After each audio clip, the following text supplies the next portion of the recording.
안녕하세요. 미디어 심리학 5주 1차 강의를 시작하겠습니다.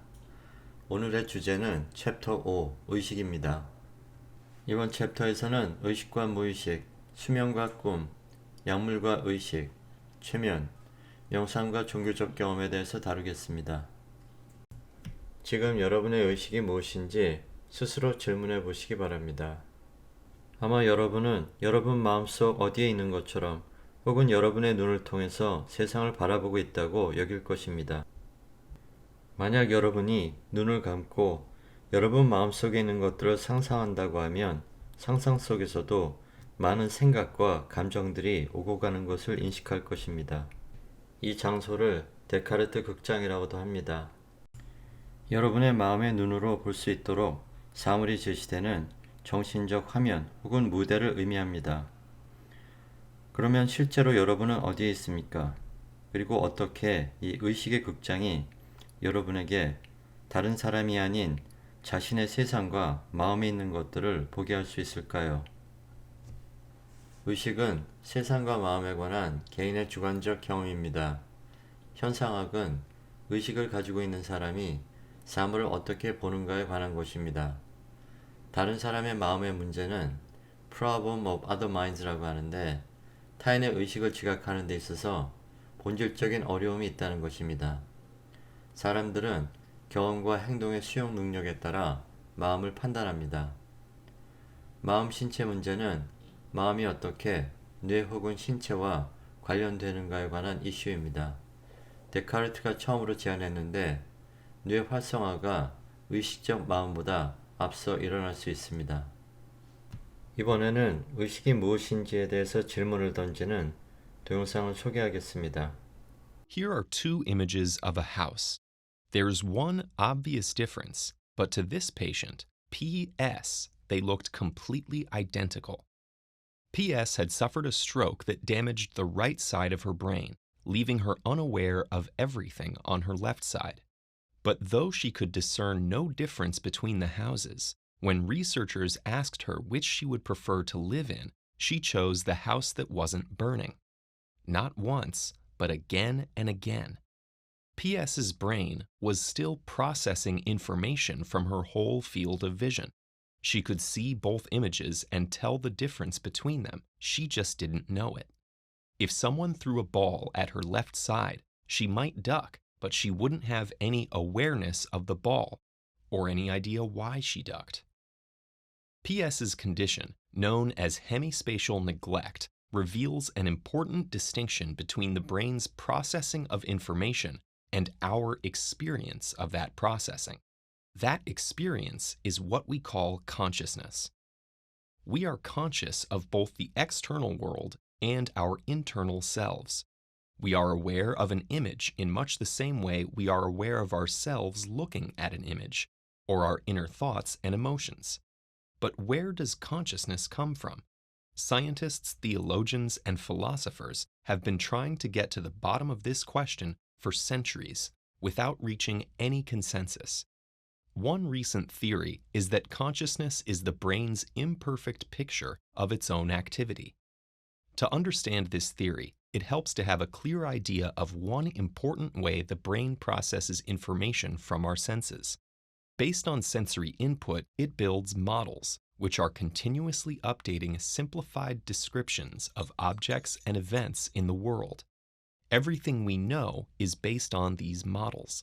They never capture every detail of the things they describe, just enough for the brain to determine appropriate responses.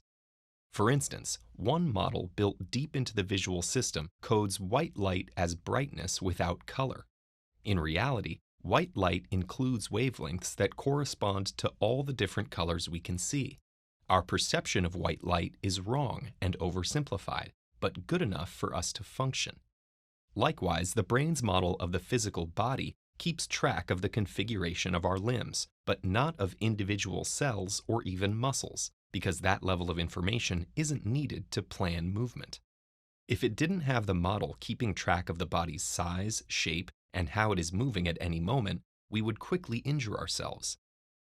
The brain also needs models of itself. For example, The brain has the ability to pay attention to specific objects and events.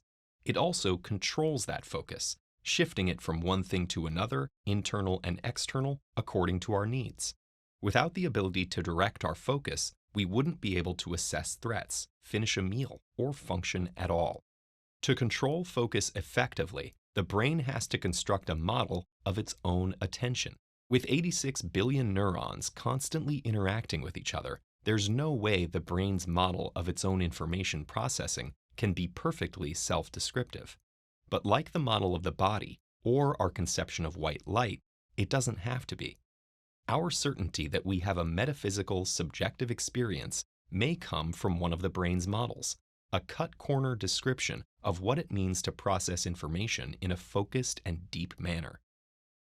Scientists have already begun trying to figure out how the brain creates that self-model. MRI studies are a promising avenue for pinpointing the networks involved. These studies compare patterns of neural activation when someone is and isn't conscious of a sensory stimulus, like an image.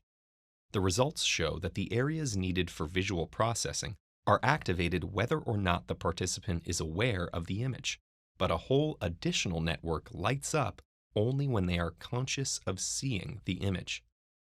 Patients with hemispatial neglect, like PS, typically have damage to one particular part of this network. More extensive damage to the network can sometimes lead to a vegetative state with no sign of consciousness. Evidence like this brings us closer to understanding how consciousness is built into the brain, but there's still much more to learn. For instance, the way neurons in the networks related to consciousness compute specific pieces of information is outside the scope of our current technology. As we approach questions of consciousness with science, we'll open new lines of inquiry into human identity. 정신지각의 차원에 대한 실험입니다. 참가자가 13개 목표물의 정신 능력을 판단한 결과 정신지각의 두 가지 차원이 발견되었습니다. 참가자들은 정신이 경험 능력, 예를 들어 고통 혹은 즐거움을 느낄 수 있는 능력과 기능 능력, 예를 들어 계획 혹은 자기 통제에 따라 변한다고 지각하였습니다. 그들은 정상적인 성인이 두 차원 모두를 가지고 있는 반면 다른 목표들은 경험 혹은 기능이 감소되어 있다고 지각하였습니다. 예를 들어 만성 식물 상태에 있는 남성은 단지 어느 정도의 경험을 가지고 있으나 기능은 거의 하지 못하는 것으로 판단되었습니다. 의식적 의지의 타이밍에 대한 실험입니다. 벤자민 리벳의 실험에서 참가자는 손가락을 의도적으로 움직이는 동시에 시계판을 따라 움직이는 점을 주시하도록 요구받았는데 이는 행동이 의도적으로 시도된 순간을 표시하기 위해서였습니다. 손가락을 움직이고자 하는 의식적 의도는 뇌 활성화 뒤에 나타났습니다. 의식은 항상 어떤 것에 대한 대상이 있습니다. 철학자들은 이 첫 번째 속성을 의식의 의도, 즉 한 대상으로 향하는 속성이라고 하였습니다. 이에 대해 심리학자들은 의식과 의식의 대상 사이의 관련성, 즉 관련성의 크기와 지속 정도를 측정하고자 노력하였습니다. 의식의 유동성은 변하는 속성입니다. 의식의 단일화는 분리에 대한 저항입니다. 주의의 분산은 수행을 방해합니다. 의식의 선택은 의식 속의 일부 대상은 포함시키고 일부 대상은 포함시키지 않는 능력입니다. 칵테일 파티 현상이라고 하는데 사람들이 가까이에서 들리는 다른 소리를 여과하면서 한 메시지에 주의를 주는 현상입니다. 예를 들어 여러분이 파티에서 다른 대화에 참여하는 동안 어디서 여러분의 이름이 들릴 경우 주의가 그쪽으로 향하는 경험을 할 수 있습니다. 벨로토가 그린 드레스덴 그림입니다. 위 그림은 멀리 보이는 다리 위에 서 있는 사람들이 매우 자세하게 묘사된 것으로 보이는데 가까이서 관찰하면 단지 붓으로 사람들의 형상만 그려놓은 것을 알 수 있습니다. 이처럼 의식은 체험, 필링인의 현상을 만들어내는데 주변 영역조차도 매우 상세하게 채워져 있는 것처럼 여기게 하는 현상입니다. 네콜 큐브는 뒤집을 수 있는 조망을 가지고 있습니다. 큐브의 두 정사각형 중 하나가 여러분 마음의 눈 정면에 오도록 할 수 있습니다. 처음에는 도형을 뒤집는 것이 쉽지 않을 수 있지만 일단 이를 학습한 후에는 매 3초마다 규칙적으로 뒤집을 수도 있습니다. 이는 목표물이 고정적 사물일 때조차 의식은 흐른다는 것을 보여줍니다. 의식의 단계는 최소한의 의식 단계부터 충만한 의식과 자의식의 단계까지를 포함합니다. 최소한의 의식은 마음이 감각을 받아들이고 이 감각에 대해 반응할 경우 일어나는 낮은 수준의 감각 인식과 반응입니다. 충만한 의식은 개인이 자신의 의식을 인식하여 이를 보고할 수 있는 상태입니다. 자의식은 개인의 주의가 자신에게 향해 있을 경우에 일어나는 의식 수준입니다. 거울을 통한 자기 인지는 특정 발달 단계를 거친 소수의 동물과 인간에게로 한정됩니다.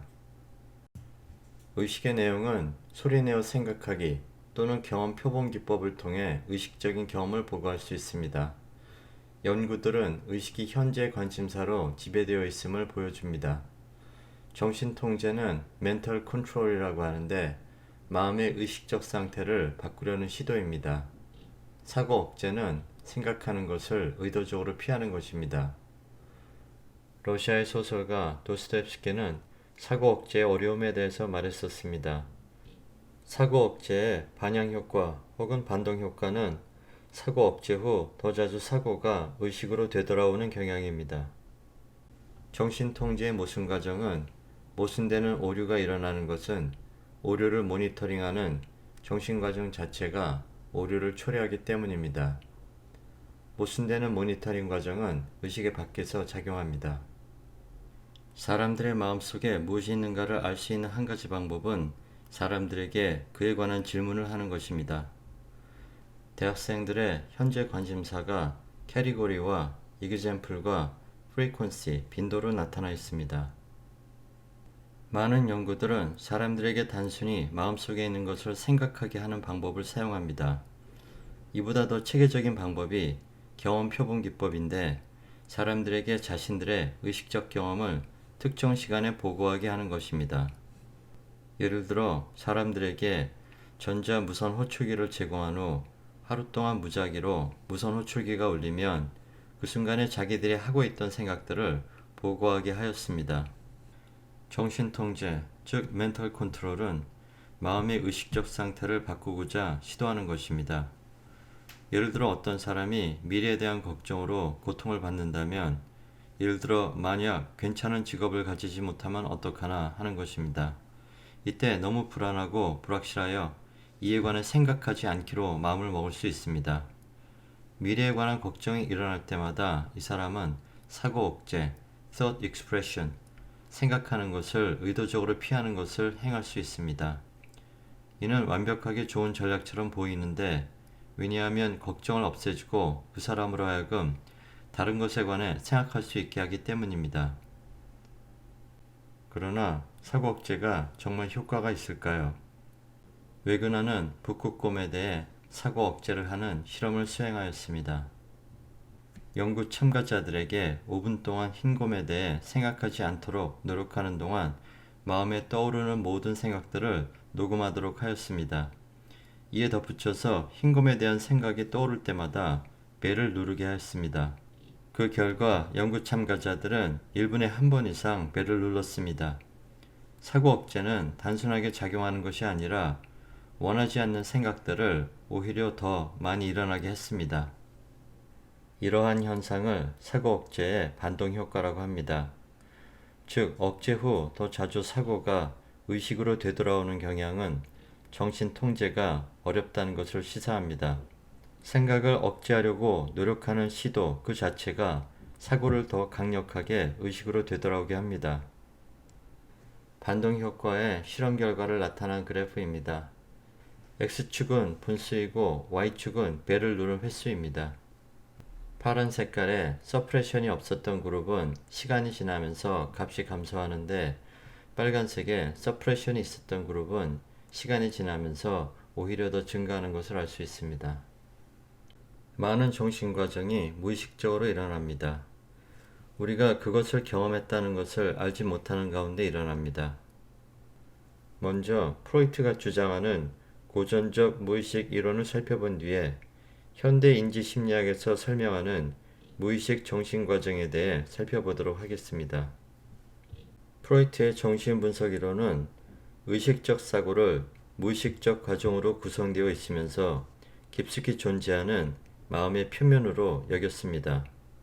프로이트는 역동적 무의식을 주장했는데 개인이 일생 동안 경험한 기억이 숨겨진 것, 본능과 열망으로 구성된 능동적 체계와 이를 통제하려는 개인의 내적 투쟁으로 보았습니다. 한편 억압은 용납할 수 없는 생각이나 기억을 의식에서 배제하고 무의식 속에 남겨두려는 정신과정이라고 주장했습니다. 프로이트는 꿈, 농담, 말실수 같은 현상을 통해서 무의식적 마음에 관한 증거를 찾으려고 했습니다. 프로이트는 오류가 무작위로 일어나는 것이 아니라 의식적으로는 부인해도 무의식적인 마음에 의해서 생성된 다른 의미를 가진다고 믿었습니다. 현대 심리학자들은 무의식적인 정신 과정이 의식과 행동에 영향을 미친다는 프로이트의 견해에는 동의합니다. 그러나 오늘날의 무의식적 마음의 연구는 프로이트가 주장한 것처럼 무의식이 동물적인 충동과 억압된 사고로 채워져 있다고 여기지 않습니다. 그보다는 무의식이 의식적 사고와 행동을 생산하는 공장 역할을 하는 것으로 여깁니다. 인지적 무의식은 개인이 경험하지는 않지만 개인의 사고, 선택, 정서, 행동에 영향을 미치는 모든 정신 과정을 포함합니다. 역치하 지각은 의식적으로 지각하였다고 보고하지는 못하는 자극의 영향으로 사고 혹은 행동이 영향을 받을 경우입니다. 1957년 비카리는 뉴저지의 한 영화관에서 역치하 지각 실험을 하였습니다. 영화 상영 도중 스크린에 Eat popcorn 혹은 Drink coke 같은 문구를 아주 짧은 시간 동안 보여준 결과 영화관 매점에 매상이 올랐다고 주장하였습니다. 그러나 그의 주장은 거짓으로 드러났으며 이와 유사한 방향으로 매상을 올리려던 시도도 실패로 끝났습니다. 의식하지 못한 것이 행동에 영향을 미칠 수 있다는 주장에 대해서는 많은 사람들이 아직도 관심을 갖고 있습니다. 룸메이트를 결정하는 데 대한 의사결정 실험입니다. X축은 즉각적 결정, 의식적 결정, 무의식적 결정 세 가지로 이루어져 있고 Y축은 가장 좋은 룸메이트에 대한 상대적 선호도를 나타냅니다. 흥미롭게도 무의식적으로 한 결정이 가장 높은 점수를 받았습니다. 무의식적인 결정이 때론 현명할 수도 있다는 걸 보여준 이 연구들은 많은 시간과 생각 끝에 내린 결정이 항상 가장 현명한 결정이라는 것을 보장할 수 없다는 것을 시사합니다. 어펜딕스입니다. 조던 피터슨 교수의 Unconscious Mind에 대한 강의를 보시겠습니다. 지금까지 수업을 시청하신 것으로 이번 차시 수업이 인정됩니다. Freud also believed that it was unconscious ideas that were at the core of psychological conflicts, and he described those conflicts as incomprehensible distress, psychosomatic symptoms, and so those would be the manifestation of psychological the manifestation of psychological content in bodily form. So that might be stress, a stress-related illness might be one way of thinking about that. I've had clients who had hysterical epilepsy, so that was quite interesting. So that was a somatic manifestation of a psychological problem. Back when Freud was practicing, hysteria was much more common, and maybe that was partly because Victorian society was so centered on the theater and so dramatic, and people would come in with like a paralyzed arm or something like that that he could sort out with hypnosis. And so they were manifesting their psychological distress in bodily form, often in a manner that was representative of that psychological conflict in some way. Behavioral anomalies, hallucinations, and delusions. He thought that all of those could be manifestations of internal psychological conflict with their sets of unconscious ideas.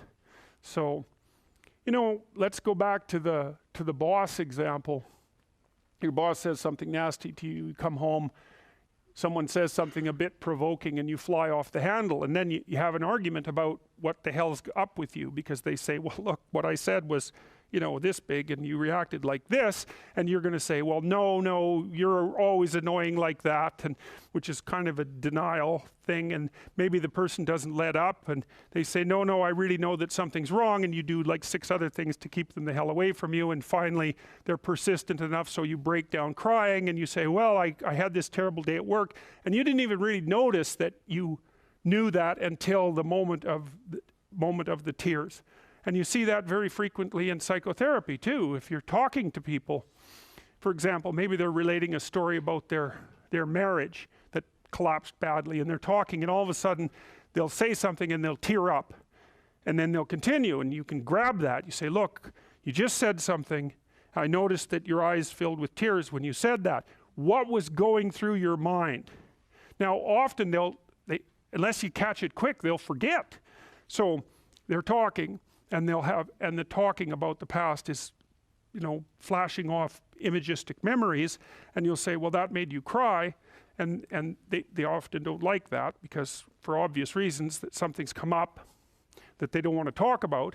And so you say, well, what was flashing through your mind? And the person will tell you, like, quite a lengthy little memory fantasy about a sequence of events that, you know, is still a hot button issue.